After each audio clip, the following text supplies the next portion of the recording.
여러분 만나서 반갑습니다. 남양만 두레마을 활빈교회 한양국 목사입니다. 오늘은 본회포와 함께하는 1분의 묵상 네 번째 시간으로 본회포의 책 신도들의 공동생활에서 발췌된 글을 묵상하고자 합니다. 먼저 묵상할 글을 천천히 읽어보도록 하겠습니다. 홀로 있을 수 없는 사람은 누구나 사귐을 조심해야 합니다.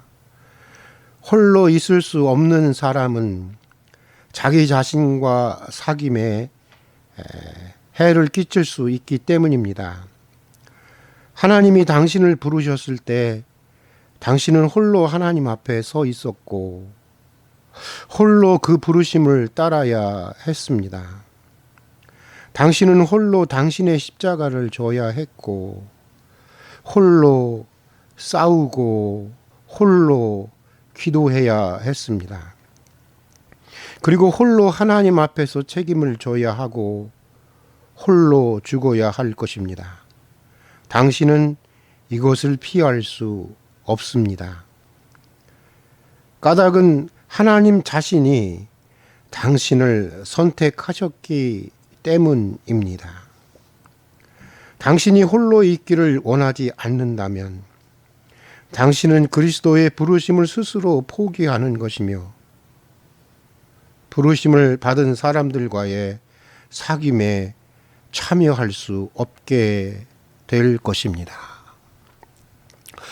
본회포는 이 글에서 믿음 안에서 홀로 설 수 있는 사람들만이 진정한 사랑과 진실한 사귐 가운데로 나가게 된다는 것을 말하고 있습니다.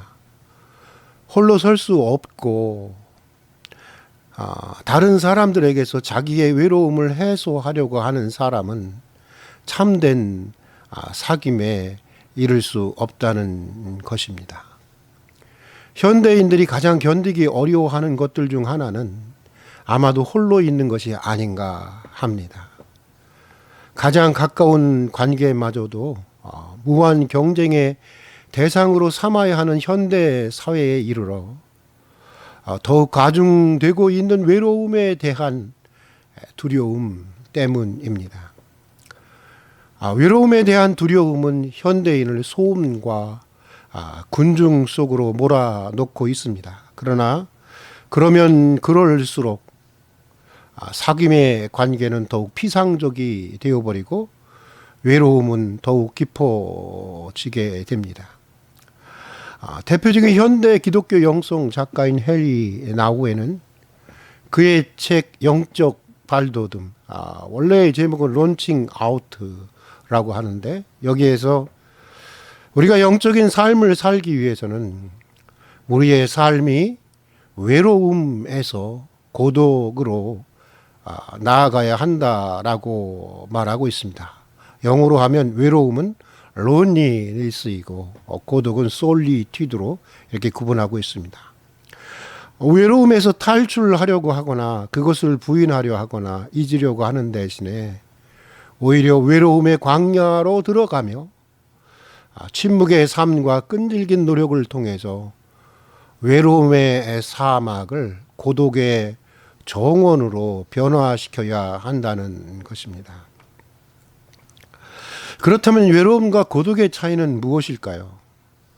외로움과 고독은 홀로 있다는 느낌을 가진다는 점에서는 비슷합니다. 그러나 그 내용적인 측면에서는 큰 차이가 있습니다. 외로움은 관계의 단절이나 고립으로부터 느끼게 되는 일종의 소외의 감정입니다. 그러나 고독은 믿음 안에서 혼자 설 수 있는 삶의 태도요 방식입니다. 외로움은 공허하고 쓸쓸한 자리이지만 고독은 하나님으로 채워지는 충만한 자리입니다. 외로움은 상대방을 향한 의존감인 반면에 고독은 상대방으로부터 독립하는 자존감입니다. 고독 속에서 이미 홀로 선 인간은 더 이상 자신의 필요를 따라서 사람들을 이렇게 차별적으로 대하지 않습니다.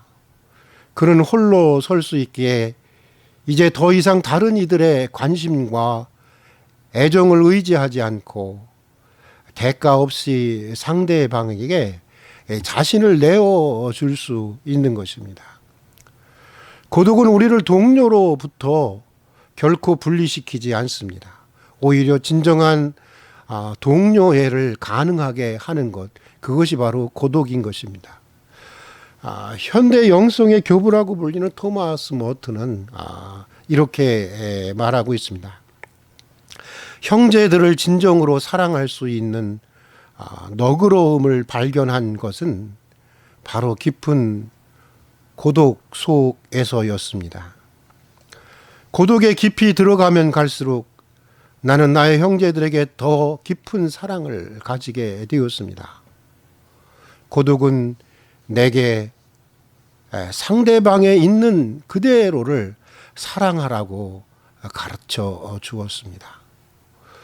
고독에 이르기 위한 고전적인 영적인 지침은 하나님 안에서 자기 홀로 있는 시간을 정기적으로 자주 가지라고 하는 것입니다. 그리고 가급적 빈말을 하지 말고 정기적으로 하루 정도의 침묵의 시간을 가져보라는 것입니다. 최수일 교수는 오늘 본 회포의 글을 묵상하면서 이렇게 말하고 있습니다. 살면서 우리가 상처를 주고받는 것은 서로가 관계 속에 있기 때문입니다. 가끔은 홀로 있는 것이 얼마나 우리의 삶을 풍요롭게 하는지 우리는 경험을 통해서 알고 있습니다. 상처는 물론 상처난 관계가 치유받는 힘을 얻는 것도 우리가 홀로 있을 때입니다. 여러분, 홀로 있는 것 힘들지만 두려워하지 마십시다. 오히려 하나님 안에서 홀로 있는 시간을 자주 가지고 또 즐기십시다. 믿음으로 홀로 설 수 있을 때 타인으로부터 채워지고 타인을 의지하려는 미성숙한 사랑과 사귐으로부터 자유하게 되는 것입니다. 홀로 설 수 있을 때 대가를 바라지 않는 진실한 사랑과 사귐에 이르게 되는 것입니다. 홀로 설 수 있는 꾸준한 영적 훈련을 해보는 그런 한 주간, 그런 우리의 한평생이 되기를 바라면서 오늘은 여기까지 하도록 하겠습니다. 감사합니다.